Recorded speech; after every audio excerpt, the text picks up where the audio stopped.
welcome to our microbiology class, Bio275. We are slightly a late start class, so we start at towards the beginning of September, but I just wanted to give you a course tour of our course so you know where things are located and how to find things and navigate our course throughout the semester. I'm Dr. Williams. I'm so happy to be your instructor this semester. So here's the front page of our course. When you go in, you will see this top row is that top navigation bar. Content will take you to all of the course materials. Announcements will take you to the announcements that we have for this course. Gradebook, of course, will be located in the gradebook setting. So you'll see that top navigation bar. But let's talk a little bit about the content in the course really quick. There's three things I do want to point out here that could be beneficial to you. This is what we call a Quality Matters certified course. So it went through a very rigorous quality assurance system for online learning.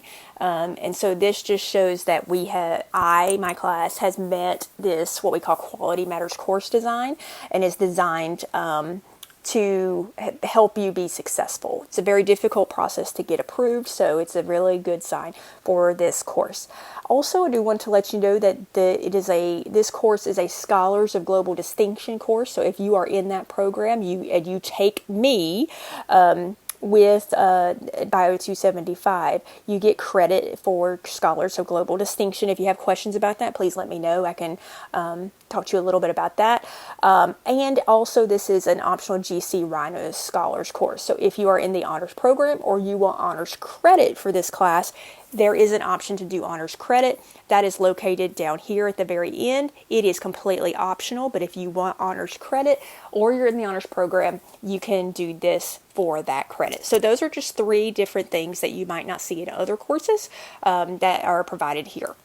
You can access your syllabus by clicking this link. It will also be in the course orientation, but this syllabus is important that you review that. So when you go in, you will see information about me, where to find me, my Zoom link, all that good stuff.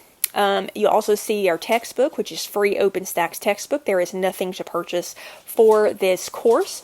All the course information, the withdrawal date, and the course schedule is all located in here in this course syllabus.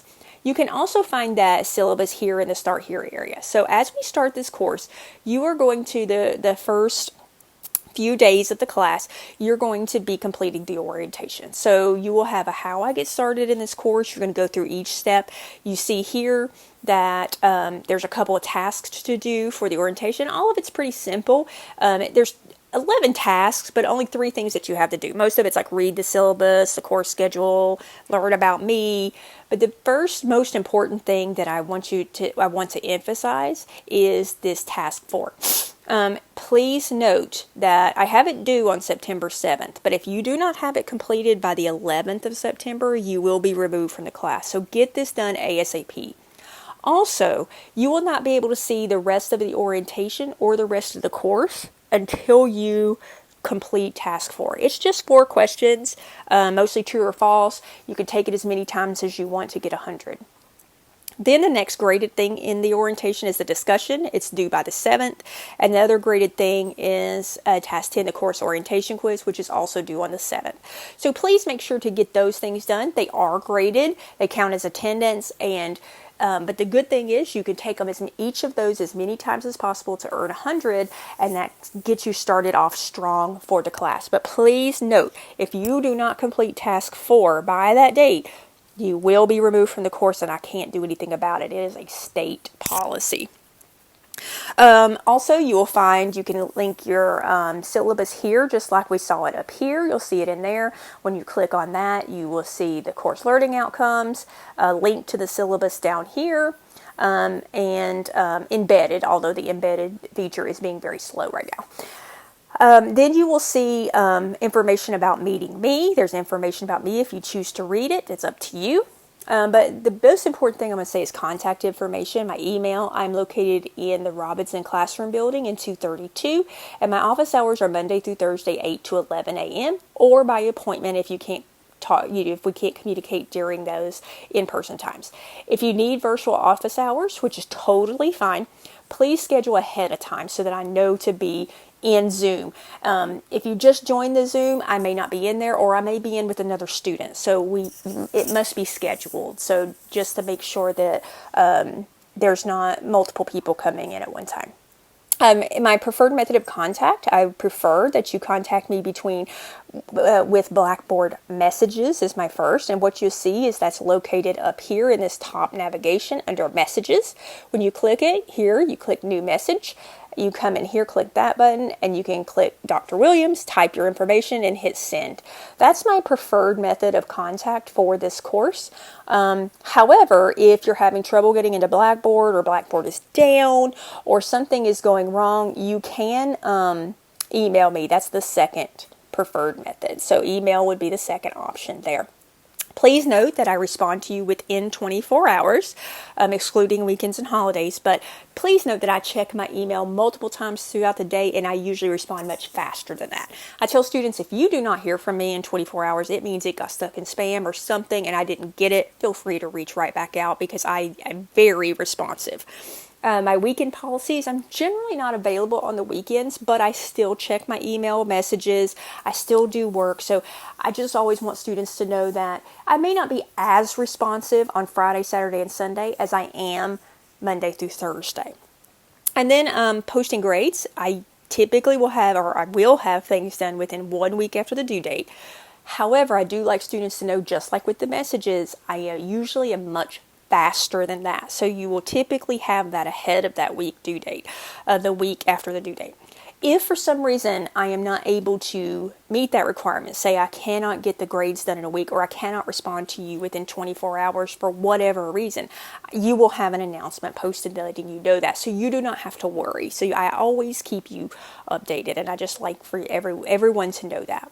So of course there are the orientation. Once you complete that, we'll then start diving into the modules. The modules, there are 5 modules and a final exam module. All the modules are set up the same, so I'm just going to go through one module for you just so you can see what it's like. You always start out with a summary and objectives and a task and to-do list. Here's that task and to-do list so you know what to do. You also have that course schedule as well. You have all your learning materials, which is the link to the textbook reading, my recorded lecture I have for you, notes that I have for you, and you'll see all of those located there. I have a little self-check. This is not required. It's not graded. It's just to help you see if you're doing okay. Every module will have a discussion that has 2 due dates. The first due date is the first Sunday of the module. The second due date is the second Sunday of the module, and you'll see that written in there. And so, those discussions are really important. There is also the Global Connections activity. There are 2 of those this semester. They are found in Module 1 and 3. They are not in 2 and 4, so don't worry about that. You have a homework. You have labs, which are virtual labs. You'll see what those look like. I just pull up the first lab, which is Lab 1A. You will click on, and now sound might pop up, and it might be loud, so I apologize, but you click on it, and you'll pop into... I'll mute it real quick so we don't have to hear the loud sound.